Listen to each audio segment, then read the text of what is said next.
포인트가 될 수 있는 심오한 이야기입니다. 인생을 살아가는데 속도보다 더 중요한 것은 방향이라고 했습니다. 어쩌면 인생이 호조로 전환되는 급격한 변화 시점으로 바뀔 수 있는 티핑 포인트의 전환점이 될 이야기입니다. 그럼 시작하겠습니다. 김 회장과 한 청년의 대화. 셀러리맨들의 운명. 대학원을 졸업하고 한 대기업에 근무하는 평범한 셀러리맨이 김 회장을 찾아와 물었다. 그는 30세의 신혼이었고 아직 아이는 없었다. 회장님, 제 테크에 대해 조언 좀 해주세요. 한 달에 월급을 얼마나 받는가? 300만 원입니다. 생활비는 얼마나 들어가고 저축은 얼마나 하는가? 글쎄요. 월급 300만 원이 다 들어가는 것 같아요. 적자나 안 나면 다행이지요. 도저히 저축을 하기는 힘듭니다. 김 회장이 물었다. 술, 담배는 얼마나 하고 취미생활이나 여가 비용은 어느 정도 지출하고 있나? 담배는 하루 한 갑 피우니까 대략 술, 담배값은 한 달에 한 30만 원 정도 쓰는 것 같고요. 그러면 담배값은 한 달에 13만 5천 원, 1년에 164만 2,500원 하고 술값은 한 달에 16만 5천 원, 1년에 198만 원이면 1년이면 술, 담배값으로 362만 2,500만 원 일세, 1년 적금을 넣을 돈을 소비를 하고 있다네. 네, 그렇군요. 그리고 집에 제가 좋아하는 마르티스 한 마리가 있는데 강아지 키우는 데에 한 달에 한 30만 원은 들어가고요. 1년이면 강아지 키우는 돈으로 360만 원을 소비하는군.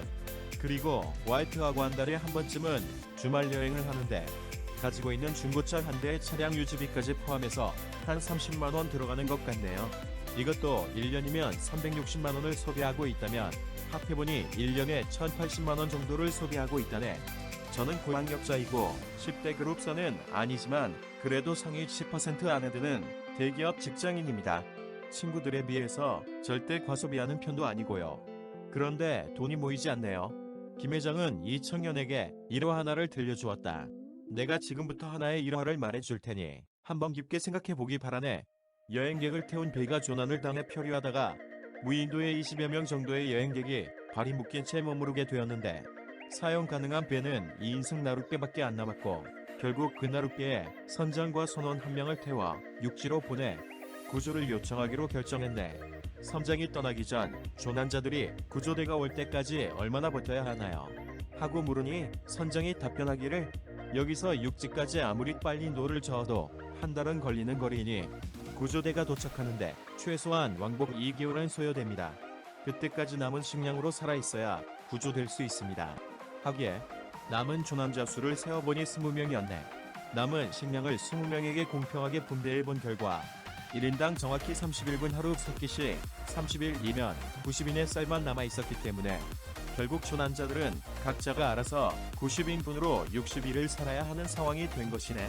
누구든지 정상적으로 하루 3끼를 다 먹으면 다음 달에는 30일 내내 굶어야 하므로 목숨을 유지할 방법이 없었다는 것이지.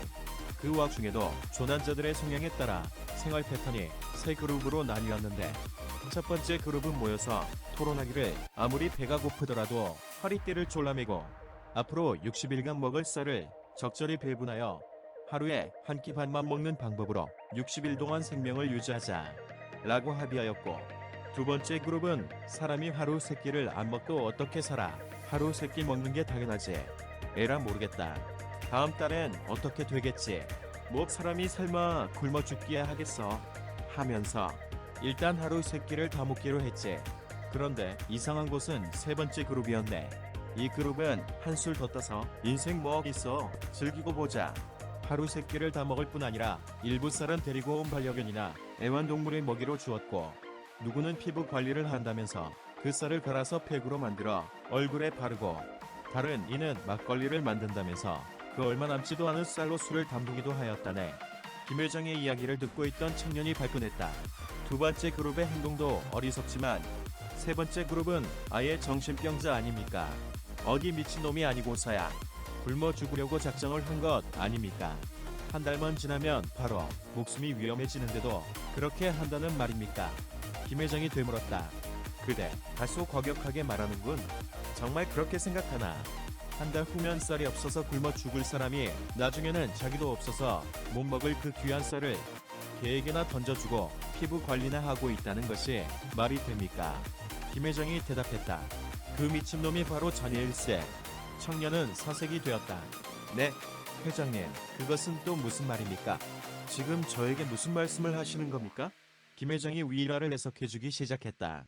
위에서 말한 60일은 앞으로 자네가 30세에서 90세까지 생활비를 써야 하는 기간을 말했던 것이고 30일치밖에 남지 않았다고 한 식령은 자네가 30세에서 60세까지 받을 수 있는 월급을 말했던 것이었네. 자네가 받는 월급 300만원 전액을 지금 생활비로 다 써버릴 경우 자네가 수입이 없어지고 팔다리 힘도 없이 격적으로 드는 60세에서 90세 사이에는 누구처럼 폐지를 주우러 다니기 전에는 쌀 살 돈이 없어서 굶어야 한다는 것을 잘 알지 않는가? 혹시 두 번째 그룹처럼 아니야 뭐 그때 가서는 어떻게든 생활비가 구해지겠지 라고 생각하는 것인가? 아닙니다. 회장님 사실 그때를 생각하면 걱정되고 좀 두렵기는 합니다. 그때가 올 것을 분명하게 알고 있으면서도 자네는 첫 번째 그룹처럼 지금 월 150만원을 쓰고 150만원을 저축하는 것이 아니라 나중에 배고픔에 허덕일 때 목숨을 유지하는 데 써야 할 피 같은 돈으로 지금 술 담배를 사는데 360만원, 마르티즈 강아지 키우는데 360만원, 여행을 다니고 승용차를 굴리는데 360만원으로 1080만원을 소비하고 있으며 특히 자네 노후의 생계를 좌지우지할 목숨과도 같은 생계비 중에서 매월 30만원씩 꼬박꼬박 애완견에게 1년에 360만원을 던져주고 있지 않은가? 자네는 위에서 말한 첫 번째 그룹인가? 아니면 세 번째 그룹인가? 자네가 세 번째 그룹과 다르다고 생각하나? 잠시 생각에 잠겼던 청년이 대답했다. 아닙니다. 듣고 보니 회장님 말씀이 맞는 것 같아요. 자네가 미친놈이라는 사실에 기분 나빠하지는 말게나. 미친놈이라는 말은 절대로 내가 한 말이 아닐세. 바로 조금 전에 자네 입으로 한 말에 내가 동의한 것뿐이네. 회장님, 그러면 도대체 어떻게 살라는 말씀입니까? 150만원으로는 도저히 생활이 안 되고 아이도 가질 수 없습니다. 현실을 깨닫고 나니 정말 절망적이네요. 김 회장이 해법을 말해 주었다. 몸만 써서 돈을 버는 근로소득만으로는 해답이 없다네. 몸을 쓰지 않아도 돈이 일을 하게 하는 자본소득에 눈뜨는 것만이 유일한 해법이네. 30일치 식량에 100일치, 200일치, 1년치 식량으로 계속 불어나게 될 걸세. 이상입니다. 포스트 스크립트. 돈이 일하게 하는 수입형, 연금형 부동산 소액 투자에 대한 궁금한 점이 있으시면 댓글로 남겨주시고 부동산, 금융, 재테크, 원금 불리기, 특히 부동산 특수물건 경매로 세후 연수익률 35.6%로 10억 만들기 재테크 전문가 상담이 필요하신 분은 아래 전화번호로 연락주시면 친절하게 무료 컨설팅을 해드리겠습니다. 강남 부저 따라잡기 재테크 투자연구소 상담번호 010-9645-7080. 그럼 또 다음 시간에 또 만나요. 행복한 부자 되세요. 감사합니다.